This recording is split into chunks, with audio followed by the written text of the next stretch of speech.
안녕하세요, 여러분. 자, 시작해보도록 하겠습니다. 안녕하세요, 여러분. 줄리입니다.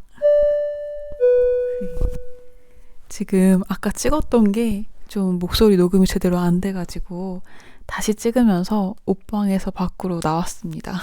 시작해보도록 하겠습니다. 안녕하세요, 여러분. 줄리입니다. 한국은 벌써 찬바람을 넘어서 눈이 왔다는 소식을 들었어요. 이맘때쯤 한국의 붕어빵이 많이 그립습니다. 제가 살고 있는 곳은 아직은 그렇게 춥지 않아서 겨울 같은 느낌은 안 나요. 그래서 아직 시간이 이렇게 흘렀다고 하는 연말의 그런 분위기가 조금은 낯설게 느껴지고 있는 요즘입니다. 처음 듣는 분들을 위해서 간단하게 제 소개를 하자면요. 저는 지금 미국에서 살고 있고요. 이제 막 생활에 적응하며 살아가고 있어요. 여러분들과 소소한 이야기를 나누고 싶어서 이렇게 마이크를 들었습니다. 여러분들은 지금 어떤 시기에 살고 계시나요? 요즘 기분은 어떠신가요? 어떤 시기에서 어떤 느낌을 가지고 살고 계시든 이 시간에는 같이 모여서 수다 떨어요. 저는 소소한 일상에 심리학 한 스푼, 정신건강 한 스푼 더한 그런 이야기들을 나누고 싶고요. 그냥 살아가면서 드는 생각들을 나누려고 합니다. 저에 대해서 궁금하신 분들은 브이로그 채널도 운영하고 있으니 유튜브 라이프 오브 줄리, 줄리의 삶 혹은 팟빵 게시판 확인해주세요. 오늘 에피소드는 지난 에피소드 이어서 삶의 의미를 추구하면 불행해지는 이유에 대해서 이야기하려고 합니다. 순간순간을 사는 것이 몰입과 만족감에 큰 영향을 주기 때문에 무언가를 추구하는 것보다는 그저 발견하는 것이 낫다라고 이야기를 했는데요. 지금 이 순간에 대해서 몰입하면 사람들은 만족감을 느낍니다. 만족감은 아주 큰 긍정 정서 중에 하나예요. 그리고 그 만족으로부터 파생된 여러 가지 긍정 정서들이 더 만들어지기 때문에 무언가를 추구하기만 하는 삶보다는 가진 것에서 행복을 발견하는 삶이 더 좋다라고 이야기를 했었는데요. 하지만 인생에서 이렇게 가진 것에만 감사하고 살기란 참 쉽지 않습니다. 특히 요즘같이 바깥의 변화가 너무나도 잘 보이고 다른 사람들의 삶의 좋은 단면만을 보기 쉬울 때 더 그렇죠. 그런 단점을 제외하더라도 우리는 인생에서 무언가를 열정적으로 도전해보고 추구해보는 경험도 분명히 필요합니다. 그리고 그것이 주는 행복감도 분명히 있죠.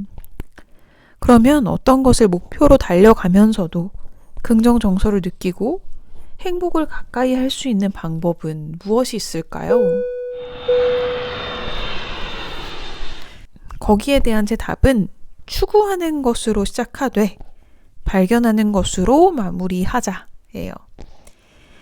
처음에는 추구를 하고 점점 발견하는 것이 순서이기 때문에 처음에는 추구하고 점점 발견해야 한다. 그러니까 열정도 필요하지만 결국에 우리는 그 속에서 의미를 발견하기 위해서 모든 과정을 겪어낸다 라고 저는 생각을 하기 때문이에요. 그렇다면 먼저 삶의 의미라는 게 대체 뭐냐라는 철학적인 생각이 듭니다. 의미, 그놈의 의미. 우리는요, 살아가면서 넘어지고 실수하면서 배우죠. 이런 과정들은 아주 어렸을 때부터 반복됩니다. 그 과정에서 내 가치관에 따라 상황에 의미를 부여하죠. 플라톤도 인간은 의미를 찾는 존재다 라고 이야기를 했습니다. 우리는 의미가 있다면 고통도 마다하지 않고 감내하기까지 하죠. 여러분들도 한번 생각해 보세요. 내가 이거 의미 있으니까 참는다 라고 하면서 하는 일들이 있습니다. 그래서 이 의미 혹은 어떤 가치관 이런 것들은 정신건강과 뗄래야 뗄 수가 없는 키워드들이에요. 결국 우리는 행복한 삶을 원하는 게 아니라 내 삶에서 밟아온 궤적들이 의미 있기를 바라는 게 아닐까요? 그리고 거기서 행복을 느끼는 거죠. 그러니까 내가 밟아온 발걸음들에서 의미를 발견함으로써 행복해지는. 그런데 그런 발걸음을 돌아보고 그 안에서 배움을 느끼는 거, 또 다음으로 나아가는 거, 이런 과정들이요, 항상 행복하지만은 않습니다. 나를 돌아보고 그 안에서 배우는 것, 어렵죠. 요행이나 시기, 질투 없이 나만의 과정을 온전히 겪어내기란 고통스럽습니다. 그래서 그 과정만이 인생에 남아있다면 정말 힘이 들 거예요. 계속해서 의미 있는 일을 추구하고 그것을 위해서 고통을 감내하고 끝끝내 해내야 하는 일만 남아있다면요. 하지만 그런 과정에서도 보람을 느낄 수 있고요. 뿌듯함을 느낄 수 있고요. 성취감을 느끼기 때문에 이 과정 자체를 나쁘다고만은 볼 수 없습니다. 그래서 의미를 찾고자 하는 동기를 행동으로 옮기고 노력을 하는 이런 의미 추구도 정말 중요해요. 하지만요, 내 삶에 의미가 있다라고 주관적으로 느껴버리는 그 느낌, 즉 의미를 그저 발견하고 존재함을 인식하는 것이 궁극적으로는 같은 무게만큼 혹은 오히려 더 무겁게 필요하게 되는 거죠. 자, 그리고 네 번째는요, 세 번째랑 연결이 되는데요. 시기마다 다른 삶의 의미에 대한 관점이 필요하기 때문에 삶의 의미를 추구만 하면 불행할 수가 있다라고 저는 생각을 했습니다. 책을 덮는다는 것의 의미는 결국 한 챕터를 끝내고 나만의 이유를 찾는 것입니다. 한 연구에 따르면요, 삶의 단계가 후기로 갈수록 의미를 추구하는 것이 웰빙을 오히려 낮추기도 한다라고 하는데요. 의미를 찾기 위해 노력하는 것이 인생의 시기마다 다르게 적용될 수가 있다는 거죠. 그런데 저는 여기서 한 단계 더 나아가서 내가 지금 마주하고 있는 어떤 일이나 관계가 어떤 시점에 있느냐, 그것에 따라서 열정적으로 의미를 찾을 시기인지, 이미 해온 발자국들에서 의미를 발견할 시기인지에 다시 초점을 맞추는 것도 중요하다고 생각해요. 나이에만 국한되지 않고 마주하고 있는 것에 따라서 내가 어느 시기에 있는가를 생각을 하는 거죠.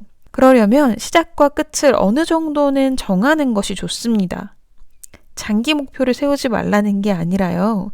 큰 목표를 아주 잘게 쪼개서 시작의 설레임도 경험하고 클라이막스도 경험하고 의미를 발견하는 마무리도 경험하는 그런 작은 산들을 자주 오르락내리락 하는 경험을 하는 게 좋은 것 같아요.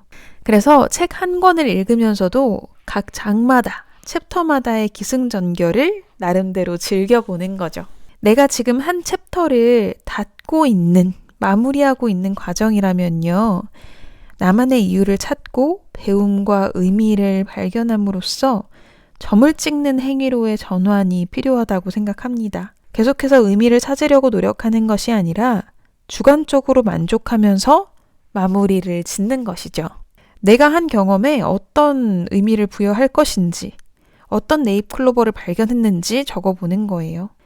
여러분들은 지금 마주하고 있는 것에 어떤 시기에 있나요? 저는 사실은 아주 큰 시작점 앞에 있는 것 같아요. 해외살이에도 한 생명을 책임질 임무에도 말이에요.